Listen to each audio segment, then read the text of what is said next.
La habitación, como todo derecho real, impone al titular el deber de dar cumplimiento con algunas obligaciones, es decir, que no únicamente confiere las facultades o prerrogativas, sino también, como anverso y reverso de una misma moneda, coloca a su cargo una serie de obligaciones que han sido establecidas para el derecho de usufructo, pero que resultan aplicables también al derecho de habitación, siempre por la doble remisión que surge, en primer lugar, del artículo 2159, que establece que se aplican a la habitación las normas consagradas para el derecho de uso. Esta es la primera remisión.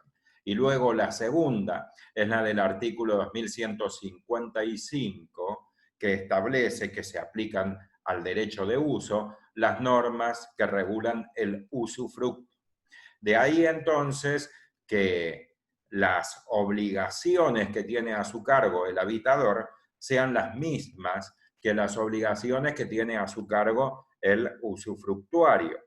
Claro está, con alguna modificación puntual, con alguna modificación específica que sí se ha establecido o se ha consagrado en los pocos artículos que conforman el título 10 que regula la habitación. Entonces, para su análisis comparto una pantalla con las normas que consagran estas obligaciones, reiterando, claro, que esas normas son artículos que se encuentran en la regulación del usufructo, en el título 8. Comparto la pantalla entonces, y como puede observarse, siguiendo la misma técnica pedagógica, la técnica para la explicación que en el derecho de usufructo y también en el derecho de uso, se agruparon las obligaciones en 3 categorías, teniendo en cuenta el tiempo, el aspecto cronológico. Entonces, hay 2 obligaciones previas que debe cumplir el habitador antes de entrar en el uso y goce del objeto. Se llaman así porque son obligaciones establecidas para el usufructo, pero técnicamente el habitador va a entrar en el uso del objeto, no en el goce, porque no confiere esta facultad del derecho de habitación. Luego se encuentran las obligaciones que debe cumplir durante la vigencia del derecho real, es decir, en el tiempo que transcurre desde la efectiva constitución, generalmente por la unión del título suficiente más el modo suficiente, es decir, el acto jurídico constitutivo más la tradición, y hasta la causa extintiva. Y por último, al momento de extinguirse el derecho real, surge la última obligación, que es la obligación de restituir al nudo propietario el objeto.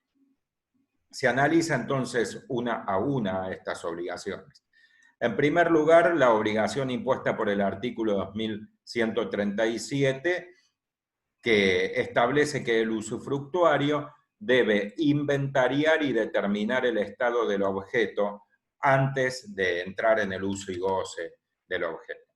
Repito, se aplica a la habitación y debe entenderse antes de entrar en el uso del objeto. Esta obligación tiene la finalidad de preconstituir la prueba para una hipótesis de conflicto que puede originarse a futuro. El momento en el cual se extingue el derecho real y el habitador restituye el objeto, suele originarse el conflicto que gira en torno al estado en el que se encontraban los bienes cuando se constituyó el derecho real y al estado en el cual se encuentran cuando se extingue el derecho real. Entonces, si hay bienes que están deteriorados, si hay faltantes o si hay bienes que han sido directamente destruidos, deberá tomar a su cargo el habitador todos los costos de esos bienes, deberá hacerse responsable, a menos que acredite mediante la presentación de este inventario que cuando los recibió ya estaban deteriorados, ya estaban completamente destruidos o que no integraban el ajuar, los enseres de ese inmueble. De ahí que si bien la constitución, el establecimiento del inventario, su redacción es una facultad para ambas partes, para el habitador es una obligación, porque en caso de no haberse cumplido, se origina una presunción en su contra, que es la presunción de haber recibido todos los bienes que se indican en el título y además en buen estado. Así lo indica el artículo 2138. La segunda obligación previa es la de otorgar una fianza o una garantía por la conservación y restitución de los bienes una vez que se extingue el derecho real. Es decir, que esta obligación se vincula o deriva de la obligación anterior, porque en caso de que omita conservar los bienes o objetos del derecho real de habitación o que omita la obligación de restituir, va a generar un perjuicio hacia el nudo propietario. Y para el resarcimiento de ese perjuicio, para el efectivo resarcimiento y que el nudo propietario no deba soportar la insolvencia del habitador, en rigor de verdad del ex habitador ahora, es que se consagra esta obligación de otorgar una fianza o garantía, es decir, dejar depositada una suma de dinero indisponible porque estará afectada precisamente a esta obligación de resarcir los perjuicios que se originan por la falta de conservación o por la falta de restitución en su caso. Luego debe pasarse al análisis de las 5 obligaciones que se consagran para ser cumplidas durante el periodo de vigencia del derecho real. La primera de ellas es la de conservar el objeto y se refiere a la conservación en sentido físico, en sentido material, es decir, que no debe deteriorar el objeto. Véase que la norma indica que usufructo es el derecho real de usar y gozar de un bien ajeno sin alterar la sustancia. Es la norma que define el derecho de usufructo y que ya en el concepto impone esta obligación, que se reproduce, además de la obligación que se consagra por la remisión, se reproduce en el artículo 2158, que define la habitación y que utiliza los mismos términos, que el habitador no debe alterar la sustancia. La segunda obligación de este grupo de 5 que deben cumplirse durante la vigencia del derecho real se consagra en el artículo 2146 y es la obligación que consiste en tomar a su cargo los gastos que se requieran para las mejoras de mero mantenimiento y las mejoras necesarias. Recuérdese que el estudio de las mejoras debe hacerse siempre a la luz de lo dispuesto en el artículo 1934, que indica que las mejoras son de 4 categorías y que se llaman de mero mantenimiento, necesarias, útiles y suntuarias. Las 2 primeras, es decir, las mejoras de mero mantenimiento y las mejoras necesarias, técnicamente no debieran llamarse mejoras porque no permiten un mejor aprovechamiento, más cómodo, más rentable o más eficiente, sino que son gastos que solamente tienden a la conservación. Y se llaman mejoras de mero mantenimiento cuando son gastos menores de conservación y mejoras necesarias cuando son gastos mayores de conservación. Estos gastos entonces deben ser tomados a cargo de, tal como dispone el artículo 2146 del usufructuario, pero ahora aplicable al usuario. Pero obsérvese que se ha indicado esta obligación con un asterisco, que es un llamado a una aclaración que debe hacerse a raíz de lo que se dispone en el artículo 2161, que sí regula específicamente el derecho de habitación. Luego, la tercera obligación es la de respetar el destino. También tiene alguna modificación al momento de aplicarse a este derecho. Por eso, los dos asteriscos configuran un llamado al artículo 2158. Esta obligación de conservar el destino surge del artículo 2145, que establece que el uso y goce por parte del usufructuario, le hace el uso solamente por parte del habitador, debe ajustarse al destino de los bienes del derecho real, del derecho del usufructo. Por lo tanto, el habitador también debe respetar el destino. La cuarta obligación de este grupo de 5, que también ha sido marcada con 3 asteriscos, es decir, que también debe ser aclarada, se ha consagrado en el artículo 2148, que establece que el usufructuario debe pagar los impuestos, tasas, contribuciones y expensas comunes que afectan a los bienes. Debe entenderse entonces que esta obligación ahora ha sido colocada por el texto legal sobre la persona del habitador. La quinta obligación, consagrada en el artículo 2149, es la de comunicar al nudo propietario las perturbaciones de hecho o de derecho sufridas. Sufridas, por supuesto, en razón de la cosa, en razón del objeto, no en razón de su persona, que en nada interesa al derecho real.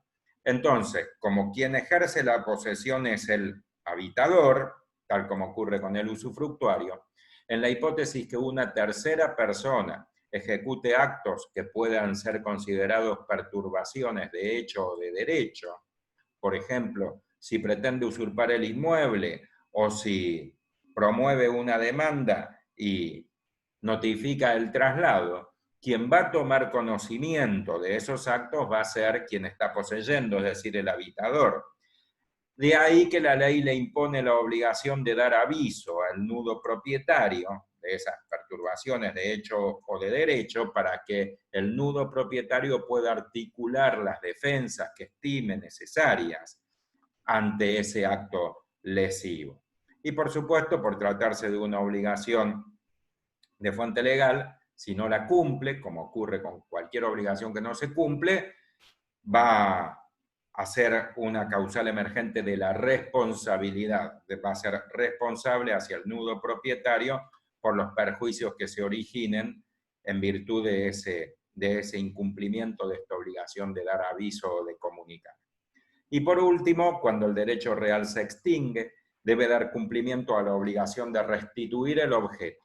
Debe restituir el inmueble edificado, tal como lo dispone el artículo 2150, que establece que el usufructuario debe entregar los bienes objetos del usufructo, le hace ahora la habitación, por supuesto, a quien tenga derecho a su restitución. En líneas generales va a ser el mismo constituyente, como si yo soy el propietario que constituyo derecho de habitación a favor de un sujeto X, cuando el derecho se extingue me tiene que restituir ese inmueble edificado. Pero puede darse el caso que el nudo propietario, que en el ejemplo soy yo, haya transmitido ese objeto. Puedo haber fallecido y ahora la propiedad se encuentra en cabeza de mi causaviente, o puedo haberlo enajenado, lo puedo haber vendido y ahora la propiedad se encuentra en cabeza del comprador. Entonces de ahí es que el habitador, en rigor de verdad y para ser precisos, ahora es el ex habitador, porque el derecho real ya se extinguió, debe restituir el objeto a quien tenga derecho, es decir, a el nudo propietario, que será quien se lo constituyó, o en su caso será el sucesor universal como el heredero o el sucesor particular como el comprador, para utilizar los términos del artículo 400 del Código Civil y Comercial. En cuanto a las aclaraciones, véase que las obligaciones de pagar las mejoras, de respetar el destino y de pagar los impuestos han sido objeto de remisión y de aclaración porque se establece algún pequeño cambio en la regulación específica de este derecho real. En cuanto a la obligación de pagar mejoras y de pagar impuestos, véase lo que se establece en el artículo 2161, que integra así el título 10. Establece que los impuestos, contribuciones, se refiere a la obligación número 4 en el gráfico, y reparaciones, es decir, la obligación número 2 en el gráfico. Cuando el habitador reside solo en una parte de la casa que se le señala para vivienda, debe contribuir, no pagar, sino contribuir al pago de las cargas, contribuciones y reparaciones a prorrata de la parte de la casa que ocupa. Entonces, si la habitación se ejerce sobre todo el inmueble, es un terreno chico con una casa chica que directamente todo el inmueble es objeto de la habitación, debe tomarse las dos obligaciones tal como están indicadas para el usufructo, es decir, debe tomar a su cargo las mejoras y debe tomar a su cargo los impuestos, tasas, contribuciones y expensas. Pero en la hipótesis que el objeto sea una parte del inmueble o una parte de la casa, la obligación de pagar las mejoras y de pagar los impuestos ya no debe ser asumida en un 100% por el habitador, sino en una parte proporcional. Una parte la paga el nudo propietario y otra parte la paga el habitador. Y la proporción deriva de la parte de la casa que ocupa. Entonces la obligación ya deja de ser la obligación de pagar las mejoras y pagar los impuestos y pasa a ser obligación de contribuir al pago de las mejoras y de los impuestos.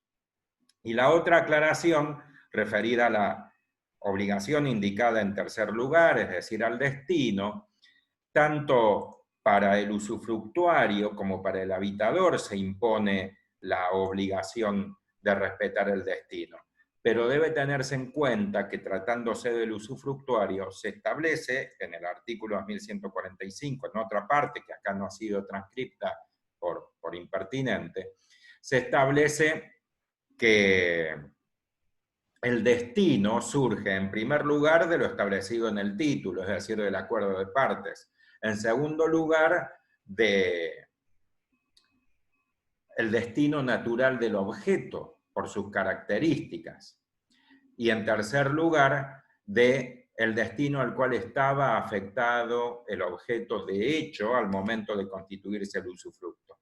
Tratándose del derecho de habitación, el destino ya ha sido establecido por el texto legal. El destino no surge del contrato constitutivo, ni tampoco de las características de la cosa, ni tampoco del destino al cual estaba afectado de hecho, sino que surge del texto legal que establece que el inmueble construido debe utilizarse para morada, es decir, para vivienda, es decir, para residencia.